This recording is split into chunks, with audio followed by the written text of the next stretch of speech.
शिवाय नमस्तुभ्यम। दोस्तों, पूज्य गुरु जी कहते हैं कि जब शरीर में कष्ट बहुत ज्यादा बढ़ जाए, जब आप सारे डॉक्टर को दिखाकर, सारे अस्पतालों के चक्कर लगाकर, सभी जगह से इलाज कराकर थक गए हो और सालों से दवाएं खा खाकर परेशान हो गए हो, आपको लग रहा हो कि शरीर में रोग बहुत ज्यादा बढ़ गया है, डॉक्टर भी आपके रोग को ठीक नहीं कर पा रहे हैं, तो आप होली के दिन इन दो उपायों में से कोई भी एक उपाय कर लेना। अगर आप होली के पवित्र दिन में ये उपाय करते हैं तो यकीन मानिए महादेव की कृपा से कुछ ही दिनों में वो रोग, वो गंभीर बीमारी आपके शरीर से हमेशा के लिए समाप्त हो जाएगी। तो चलिए जानते हैं इन खास उपायों को, लेकिन उससे पहले एक प्रार्थना, अगर आप चैनल पर नए हैं तो कृपया चैनल को सब्सक्राइब अवश्य कर लें। देखिए, पूज्य गुरु जी कहते हैं कि होली की रात का बहुत ही अधिक महत्व है। गंभीर बीमारी के लिए होली में किया गया ये उपाय न सिर्फ महादेव बल्कि भगवान विष्णु की भी अनंत कृपा आपको प्राप्त कराता है, क्योंकि इसी रात्रि में भगवान ने अपने प्रिय पुत्र प्रहलाद के प्राणों की रक्षा की थी। इसीलिए गुरु जी कहते हैं कि जिस प्रकार भगवान विष्णु ने अपने प्रिय पुत्र के जीवन की रक्षा की थी, उसी प्रकार आपका भी चाहे जितना गंभीर रोग हो, चाहे कितना अधिक खतरनाक बीमारी हो, चाहे कितनी भी पुरानी बीमारी हो, दवाएं काम ना कर रही हो, औषधियां शरीर में ना लग रही हो, तो बस होली के दिन ये उपाय आप लोग कर लेना और उसके बाद आपके शरीर से उस गंभीर बीमारी को, उस गंभीर रोग को दूर करने की संपूर्ण जिम्मेदारी अपने महादेव को सौंपाना। देखिए, इस वीडियो में बीमारी के लिए आपको दो उपाय बताए जाएंगे। अगर आपको पहला उपाय करने में कोई समस्या आ रही है तो फिर आप दूसरा उपाय कर सकते हैं। चलिए अब बात करते हैं पहले उपाय की।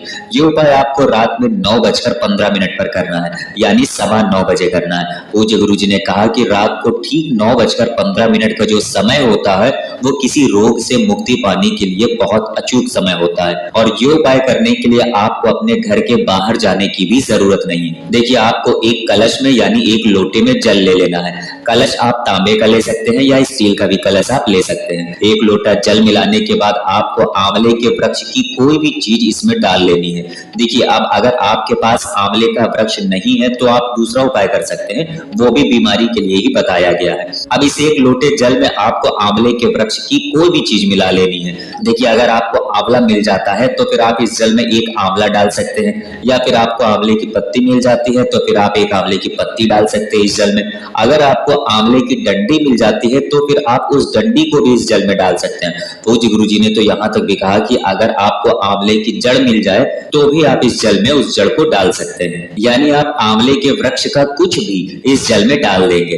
देखिए, अगर आप कोशिश करेंगे तो आपको आंवला कहीं ना कहीं से जरूर मिल जाएगा, क्योंकि अभी इस मौसम में आंवले का फल बाजार में सब्जी वाले के पास बहुत ही आसानी से मिल जाता है। तो इस जल में इनमें से कोई भी सामान आपको रात में ठीक 9:15 पर अपने घर में जो शिवलिंग है उसके सामने पहुंच जाना है। देखिए, ये उपाय आपको अपने घर के शिवलिंग के सामने करना है। मान लीजिए अगर आपके घर में शिवलिंग नहीं है तो फिर आप शिवालय के शिवलिंग में जाकर ये उपाय कर सकते हैं। रात में ठीक 9:15 पर यानी 9:15 बजे आपको ये एक लोटा जल अपने घर के शिवलिंग में धीरे धीरे समर्पित कर देना है। गुरु जी ने कहा कि अगर बीमार व्यक्ति स्वयं करता है तो वो इस उपाय को स्वयं कर ले, और अगर बीमार व्यक्ति ये उपाय करने में सक्षम नहीं है तो उसके स्थान पर घर का कोई भी सदस्य उसके लिए ये उपाय कर सकता है। बस उपाय करते समय उस व्यक्ति का नाम ले ले और उसकी बीमारी बाबा से बोल दे।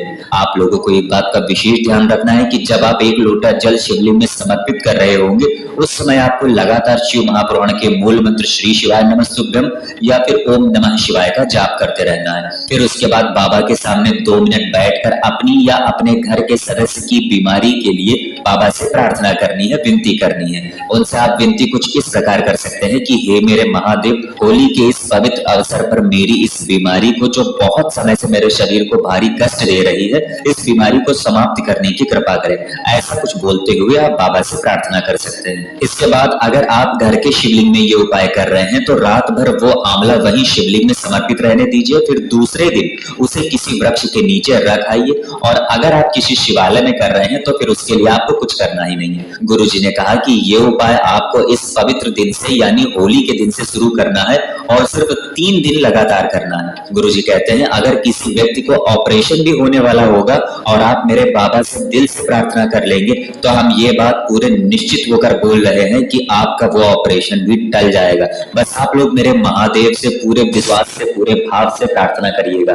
मेरे बाबा आपका रोग कुछ ही दिनों में जरूर समाप्त कर देंगे। इसके बाद पूज्य गुरुजी कहते हैं कि जिनको ये उपाय करने में कोई समस्या आ रही है या फिर वो लोग आंवले की व्यवस्था जो व्यक्ति नहीं कर पा रहे हैं, तो ऐसे लोगों को ये दूसरा उपाय करना है। दूसरे उपाय में आपको आंवले की जरूरत नहीं पड़ेगी। देखिए, आप सभी जानते हैं कि होलिका दहन के लिए रात में लकड़ी और कंडे को इकट्ठा करके फिर उनको जलाया जाता है, जो लगभग 3 से 4 घंटे में पूरा जलता है। अब जलने के बाद जो ये भस्म बनी, इस भस्म को आप दूसरे दिन सुबह लेकर आएंगे अपने घर। देखिए, दूसरे दिन सुबह सुबह आपको स्नान करके जहां होली जली है वहां पहुंचकर थोड़ी सी भस्म लेकर आनी है। पूज्य गुरुजी कहते हैं कि आप लोग इस भस्म को कम मत आंकिएगा, क्योंकि ये भस्म प्रहलाद जी के चरण बिंद से उत्पन्न हुई है, इसलिए इस भस्म का बहुत ही अधिक महत्व हो जाता है। गुरुजी ने कहा कि ये उपाय सिर्फ आपकी बीमारी ही नहीं ठीक करेगा, बल्कि अगर आपके बच्चे का पढ़ने में मन नहीं लगता है, आपका बच्चा जो पढ़ता है वो बहुत ही जल्दी भूल जाता है,